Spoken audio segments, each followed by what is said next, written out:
everyone, it's Jess and welcome back to my channel, Nose in a Book.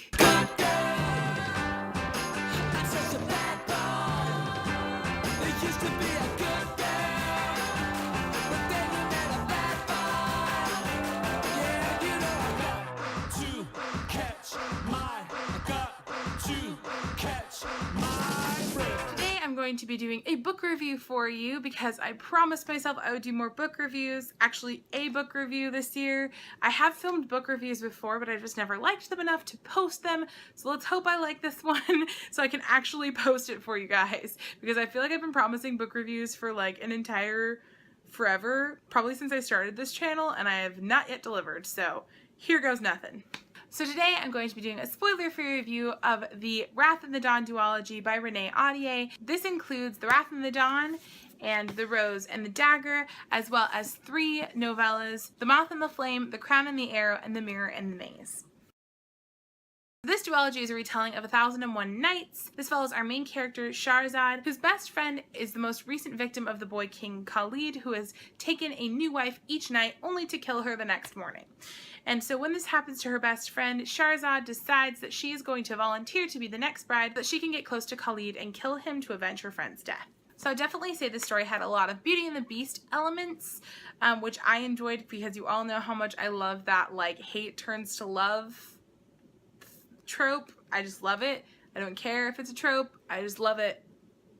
As far as the first book goes, I'm not sure how much I liked Shahrazad and Khalid at first. I actually didn't do a written review of this book because when I had read it, it was like one of my first books that I had marked on Goodreads as I was reading it, and I don't think I wrote a review for it because I didn't know how to do that yet. And so I didn't really write anything down, but from what I remember, I don't think I really necessarily cared about them. I mean, I liked them, but I didn't love them. And I think part of that is because I most recently had read another retelling of this exact same story, which is The Storyteller's Daughter. And I can't remember who wrote that one. I think it was Cameron Doki. But The Storyteller's Daughter was another retelling of 1001 Nights, and I really liked the characters in that one. And so I think I was kind of like, with these characters. But I ended up liking them way more in The Rose and the Dagger. I really felt like that they grew as characters and as a couple, and I just felt like that went a lot better the second time around, for me anyways. I definitely felt like The Rose and the Dagger was a satisfactory ending to the duology, but I will say that I felt like there were too many points of view for such a short series. Like, I don't remember there being that many points of view in the first book, but the second book, I felt like we heard from characters like complete side characters that nobody cared about, and we're like, why do we need to know this? We could have just found this out from a character we actually care about or something. I don't know. I just felt like there was too many minor character point of views that never went anywhere. We never even heard from that character again after we got the information out of them that we needed, and it just, yeah, never went anywhere. So I will definitely say that that was something that kind of bothered me about this one, but it wasn't enough to completely turn me off because I definitely really enjoyed it. Another thing was that there were definitely characters introduced, and like I said, we never went anywhere with them. It's like, oh, this is really cool. What's going to happen with that? Nothing. Okay. So other than that, though, I would definitely say I really enjoyed that one. I just felt like it definitely had room for more because it was only a duology. Maybe it would have been better as a trilogy. Like, we would have had more expansion and more things wrapped up differently, but I definitely enjoyed it as it was. So as I mentioned before, there are 3 novellas for this series, and they all take place either prior to The Wrath and the Dawn or during The Wrath and the Dawn. The first novella is The Moth and the Flame, and I read that one quite a while ago, probably right after I finished The Wrath and the Dawn.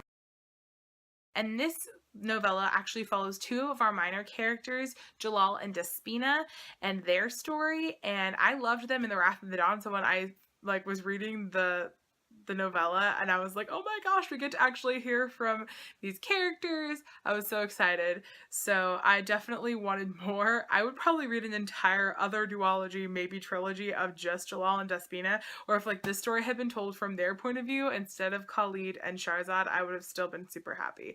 I probably would have liked it even more. So I love Jalal and Despina, and I just love their story, and I would definitely read more of that.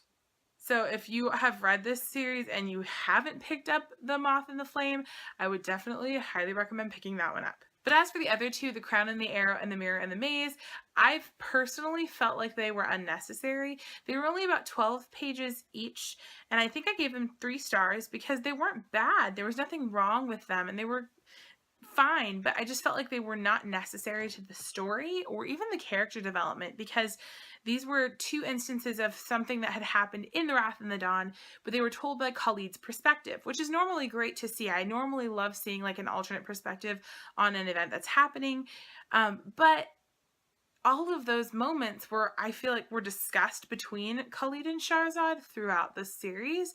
Like, I think actually even in the first book, they talk about both of these instances and his emotions and what happened during that time. So, like, I felt like that it actually being from his point of view was completely unnecessary.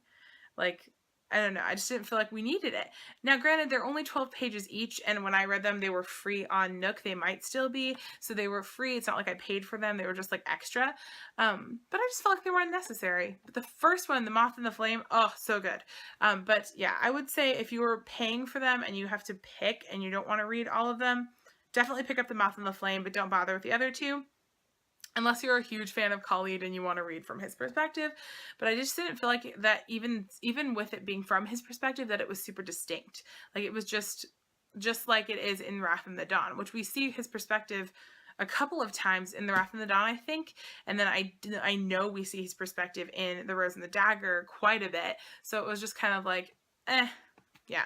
Alright, so that is all for my spoiler-free review of The Wrath and the Dawn duology and the novellas. So I hope that was helpful, and if you guys have any comments or have read these or haven't read these and you want to talk about them down below, I would love to talk about them with you. And hopefully I didn't ramble too much in this video or didn't give enough information. It looks like it's going to be a pretty short video, so. Alright, that is all, and I will see you next time with another video really, really soon. Bye!